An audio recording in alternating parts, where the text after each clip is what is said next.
Hello smart folks on the internet. Today I have a very interesting game which I played a couple of days ago. Where is it? Here it is.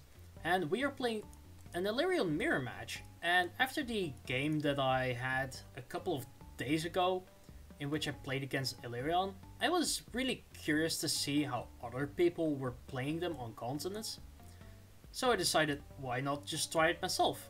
And well, I got to playing against another Elyrion player, so that was really interesting.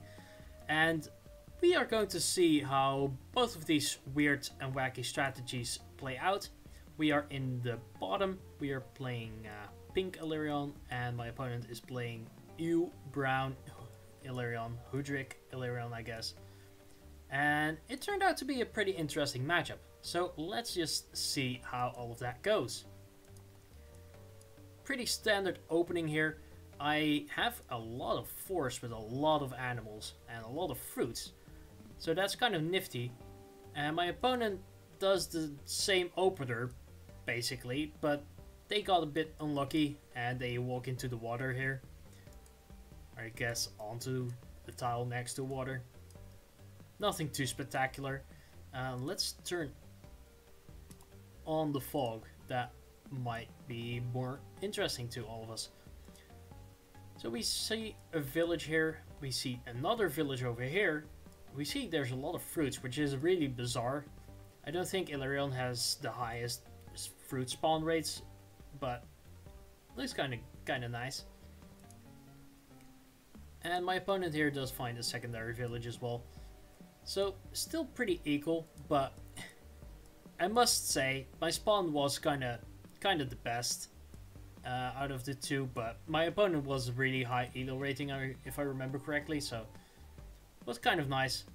You go for forestry here because I can get a lot, and I mean a lot of economy going. So you could say it is time to be a capitalist once again. And that will be very interesting. They get forestry as well. Pretty standard stuff in terms of Elyrion here. We get our first sanctuary cooking. And my opponent gets his first sanctuary cooking as well. We get a secondary sanctuary cooking just before they can get that. We see a bunch of ruins, which will be very nice. And we get yet another sanctuary here.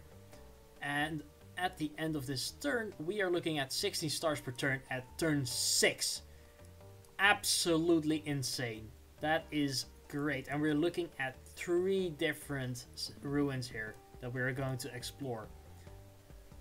Absolutely insane spawn, but you still have to make something out of it, especially if you're playing against a pretty decent player. And they get their first lighthouse, which allows them to upgrade their cities. And upgrading your cities is also very good for your economy, especially with the lower upgrades are more cost effective than the higher upgrades, which you will get to see more of in the future. Absolutely insane that we are working with almost 19 stars per turn here. And we get Org to upgrade some of these cities again. Really nice, really simple, absolutely goated. Especially when compared to my opponent here in terms of economy, we are rocking. We are absolutely insane.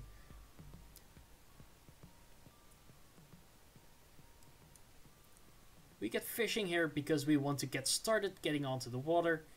And we also get an explorer, which allows me to meet my opponent here, which is really nice because that gives me a boost as well. And we can just barely not upgrade this this city here. We could have done it with one of these trees here, but I guess not. Not worth it. Opponent here does upgrade their cities as well, but they get farming instead, which is more expensive, but it is pretty good as well, because most of the Elyrion empty lands will have farms on them. As you can see, they are plenty. Except for the tiles for me that had a lot of fruits, because they don't need to spawn under them, but they can. Really nice, really simple. And if you're liking my content this far, make sure to hit the like and subscribe button, because that really helps me out. Now let's continue.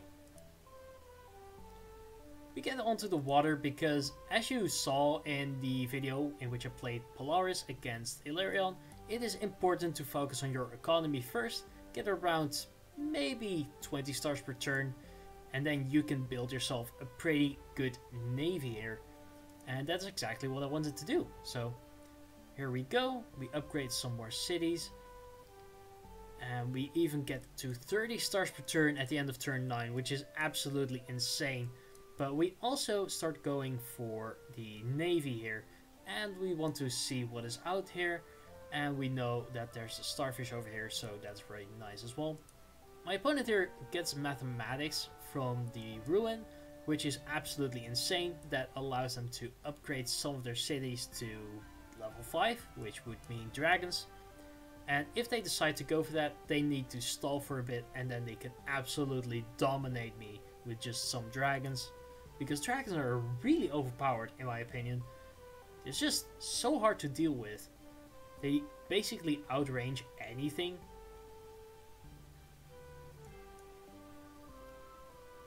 And our opponent here gets a bit unlucky with their explorer, but they see that there's 2 villages that they can go for. We also get math. Pretty nice. Pretty simple. And we get ramming. Just... hey, they renamed it. They renamed it! Woo! Just so that we can get towards pinning the ports. And that's going to basically stop them for a couple of turns. They need to reconsider their strategy in terms of that. Get another explorer here, which is going to reveal a lot of terrain of my opponent, which is really nice. Get yet another explorer just to uncover all of the terrain that my opponent was dealing with. And we see that they still have an unclaimed village over here, which is really weird. But look at that economy difference. 12 stars per turn extra is exactly what you want to see when you're playing like a capitalist. Capitalism strikes again, baby. Yes, they get another port here to get around this pin, but what they don't know is that we know that they don't know. And we can slap that, and we can get ourselves another boat to get for this ruin. And we can even start sieging their city. Even though we know that there's a catapult, this at least is going to diminish their star protection for a turn. So it's more worth it to go for this siege rather than not sieging. We put more units into ports. It's going to be great. My opponent here decides to be aggressive rather than upgrading their cities, which, as I said before, was going to allow them to stall for a bit and then absolutely dominate me. They decide to just be aggressive and try to lift the naval superiority that I have. And that is not going to work. So they made one critical flaw here in their strategy.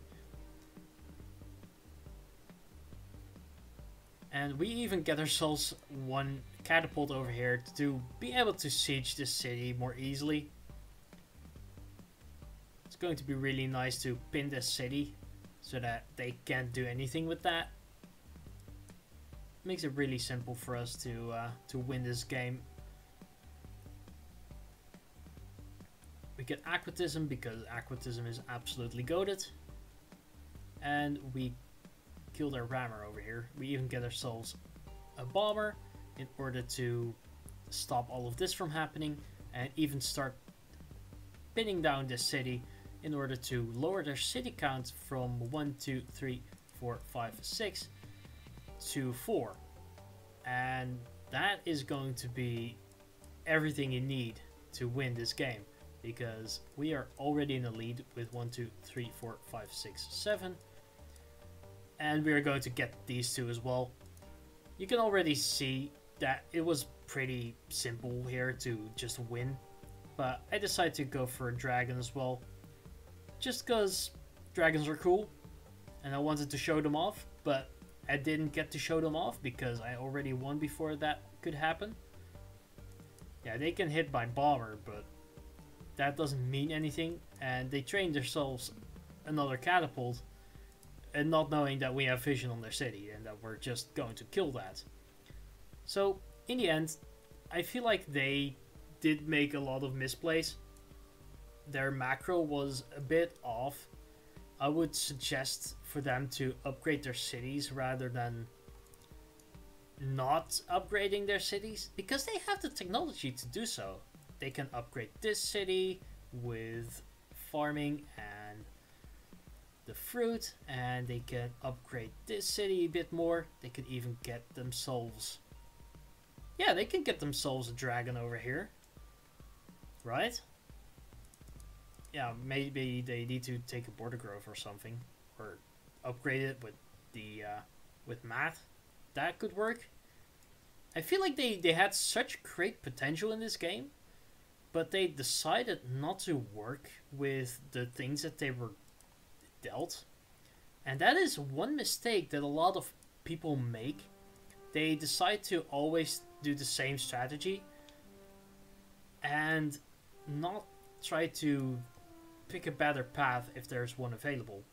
Because I got dealt a very nice hand here in terms of going for the sanctuary route. My opponent not so much. But dragons are really strong. And they could have definitely used those to dominate me in the later game, but they didn't.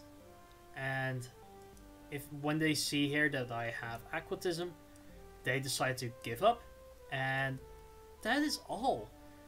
And I think that was pretty significant, even though it was not that interesting of a game. You can really tell that there is a lot of things that they could have done differently in order to, well, have a better fighting chance.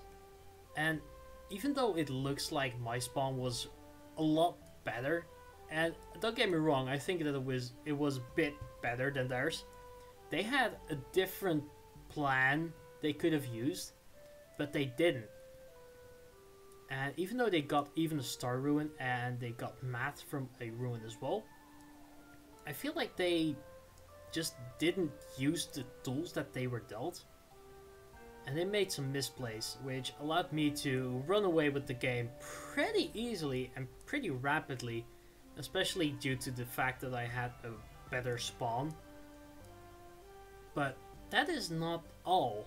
I mean, sometimes you have to deal with the resources that you're dealt. And just a little spoiler, there's also some people in the Polytopia Battle Royale that will have to deal with the resources that they are dealt. And I'll see you in that video. Have a spectacular day. I hope you'll enjoyed. See you in the next one.